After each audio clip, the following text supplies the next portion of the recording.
The studies that showed that 30 grams peaks out maximally generally had some commonalities. A lot of them were on 160-pound untrained undergraduates that don't train and thus they don't have a lot of muscle. And some of these studies were not even done on exercising people. But larger folks and folks that train hard and have lots more muscle absolutely can benefit from more than 30 grams of protein per meal. Hey folks, Dr. Mike here for RP Strength, and I have a question for you.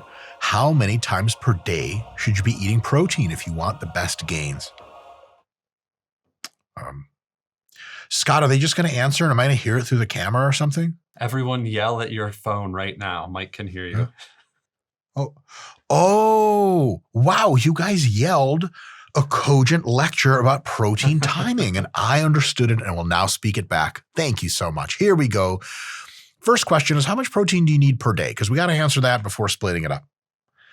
And the answer is about 1 gram per pound per day, as long as about 75% of it or more is made of high quality protein sources, which are usually animal-based, soy-based, and there's a few other high quality vegan protein products. But it can't all just be like trace proteins from cereal and pasta. It's got to be the real deal.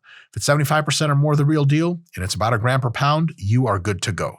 But then let's say you're like, dude, macros are all that matter. Daily macros don't matter. And you never got the memo that it's not 2013 anymore. Then we can test that hypothesis and see what happens if you eat all of your daily protein in one meal. Here's what ends up happening. A bunch of it goes to making you jacked, to growing muscle, to repairing muscle, and healing up trauma to your tissues from training, and the whole thing, which is great. But your body can only use so much of that protein for all those things, and the rest it's going to use almost always for energy, which means that all the other food you eat with it, especially the dietary fats, just get ported right into fat. Not the best thing in the world, not the worst because you'll burn off the fat later, but you're not going to grow any new muscle later in the day because there's no more protein to grow it with. So you need, let's say, 200 grams of protein per day because you weigh 200 pounds, just an easy example. You eat all 200 for breakfast, I don't know, or like your OMAD, GOMAD, whatever acronym, Reddit acronym thing that you do. And, at 4 p.m., you eat one big meal. And, all the way until about like 10 p.m., you're building muscle. But then you're not anymore. And then you wake up and you don't build any more muscle. And you're actually anabolically assimilating maybe only half of that, or maybe, 2/3 of it.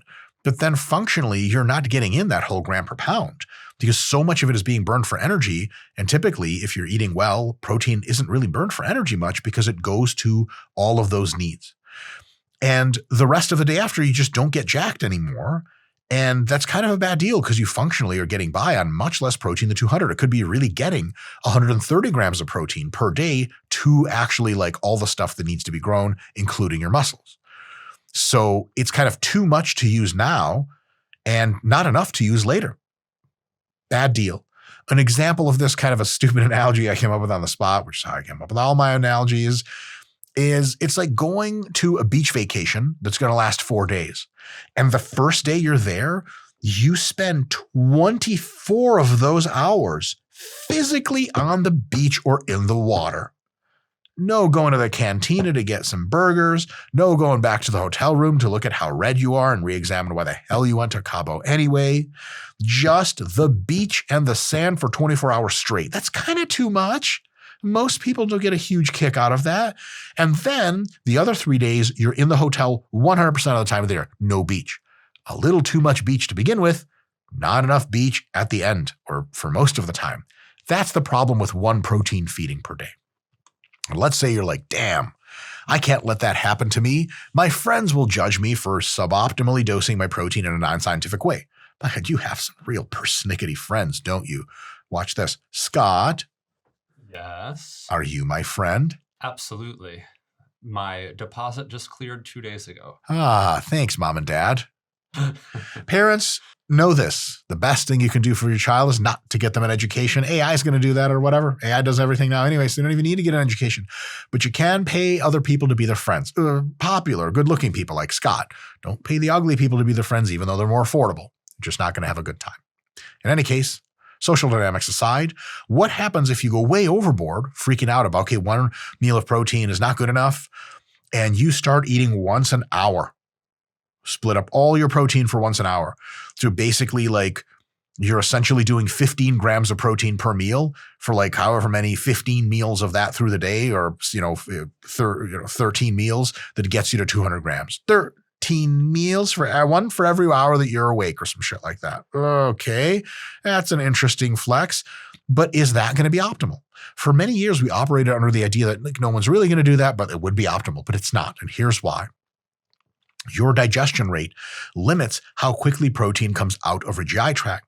So if you stuff a whole bunch of protein and food into your GI tract, what leaks out at the end only leaks out at a certain maximum pace. And it can work through what you have in there, and then it's time to eat again.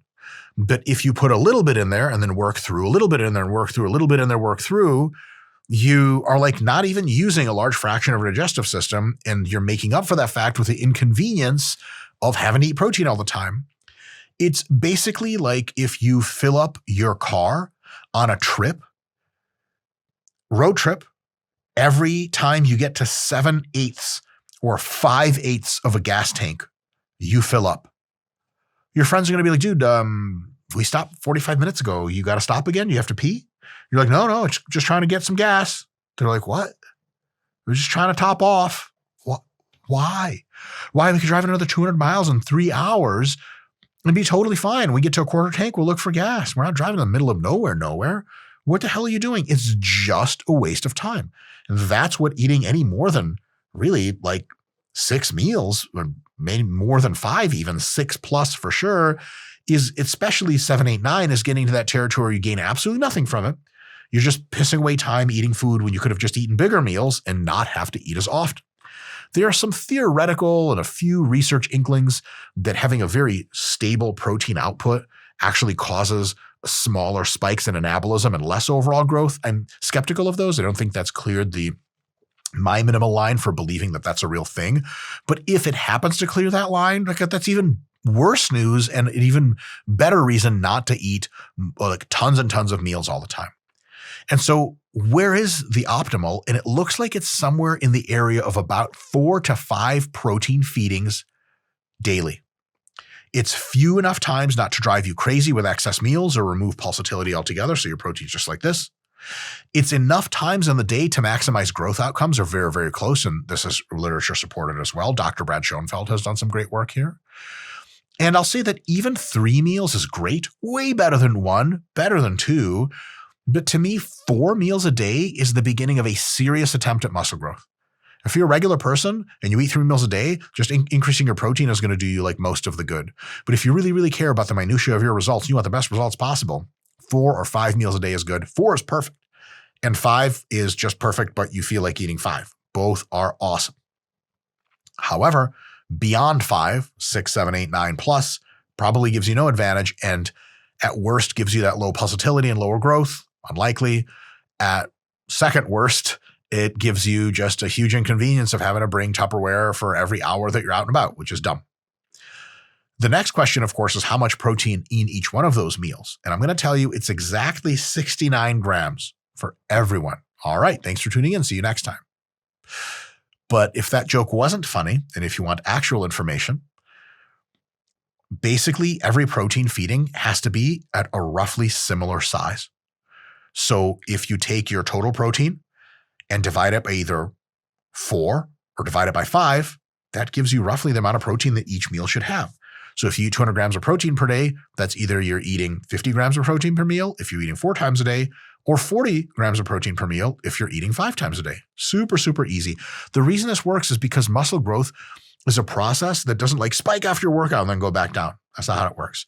You work out, and for days and hours after, the fractional synthetic rate, the amount of protein that you are putting into your muscles to grow them at any given unit of time per hour, goes up smoothly, peaks a day or 2 later, depending on how hard the workout was. Really hard workouts, it peaks later. Easier workouts, it peaks sooner, and then takes hours and days to fall back down, also very smoothly. So it's the consistent protein feeding that really helps you out. So people should I eat a lot more protein after my workout? Not necessarily, but the meal after your workout and the one after that, you should still be eating nice whoppers of protein. Keeping it roughly even does that really, really well. And that begs the question of like, why have you all heard for incessantly the idea of like, well, 30 grams of protein per meal is the maximum you can anabolize. This is a classic example of a misrepresentation of science. The studies that showed that 30 grams peaks out maximally generally had some commonalities. A lot of them were on 160-pound untrained undergraduates that don't train, and thus they don't have a lot of muscle. And some of these studies were not even done on exercising people. And so that's really bad because, like, yeah, clearly they don't need as much protein, and 30 for them is probably the max.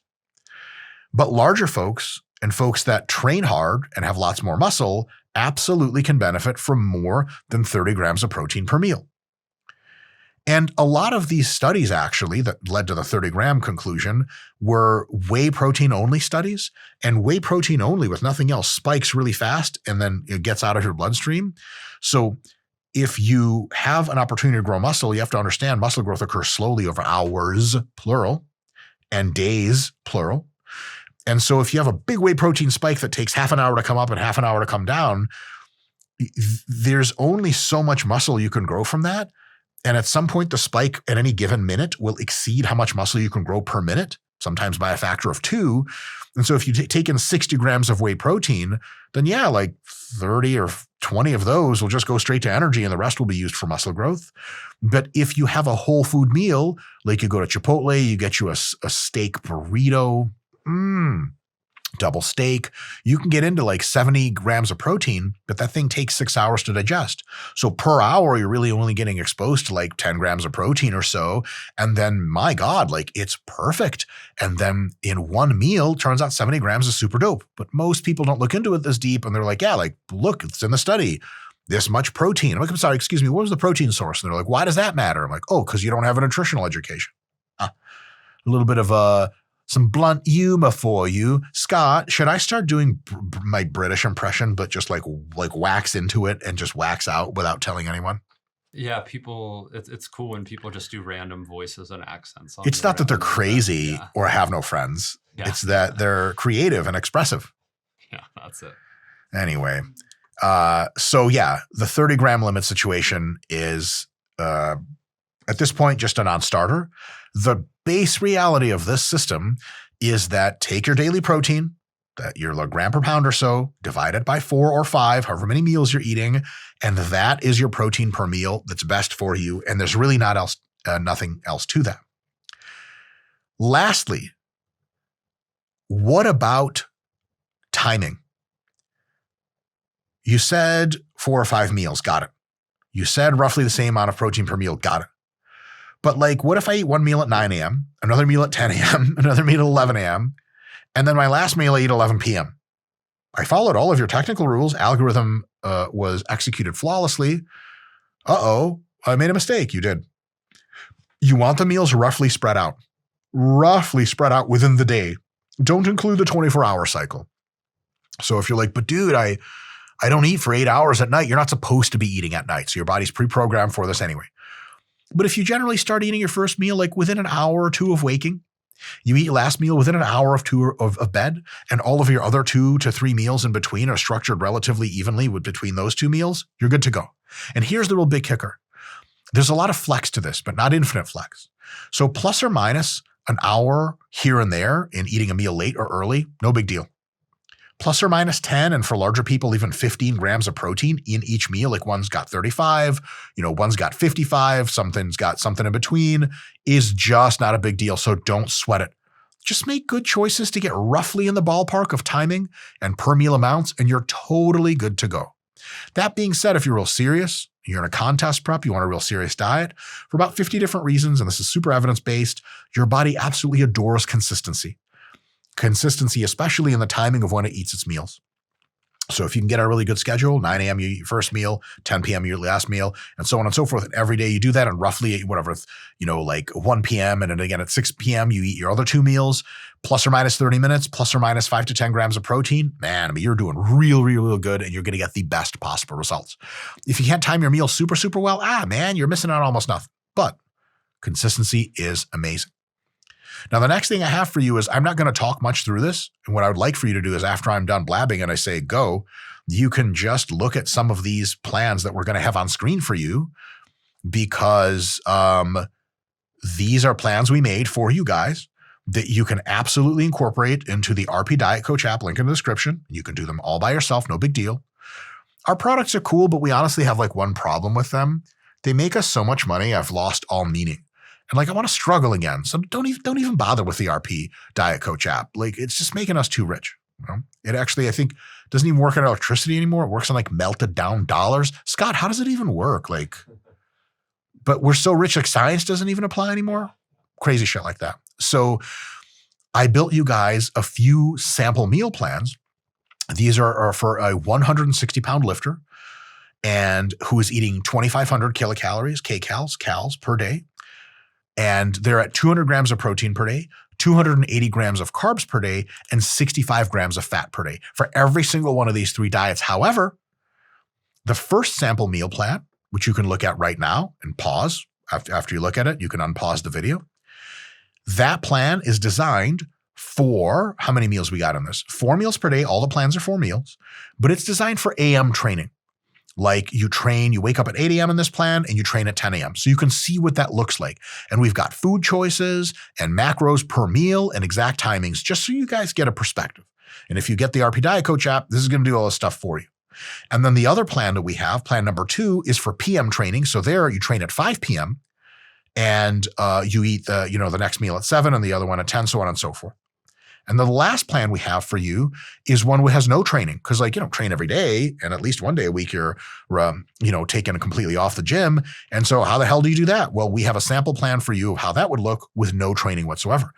And the foods that we've picked are actually going to match the digestibility difficulty, the glycemic profile. The amounts of fats are architected such that they don't interfere too much with your workout or with sleep. So this is definitely a thing that put quite a bit of time into this plan. It took me seconds to build because I am a god of intellect and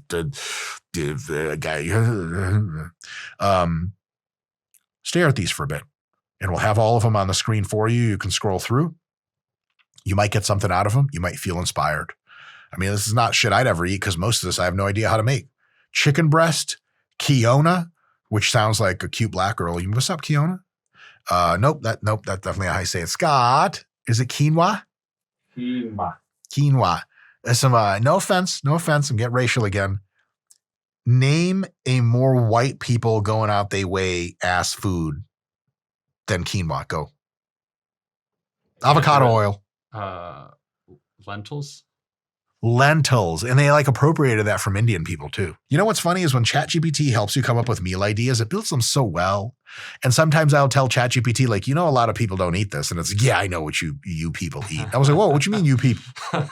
And it's wow. Inferior biological organisms. I'm like, is all good? It's like, of course, all is good. Mike, the lights flicker. I'm like, I knew it.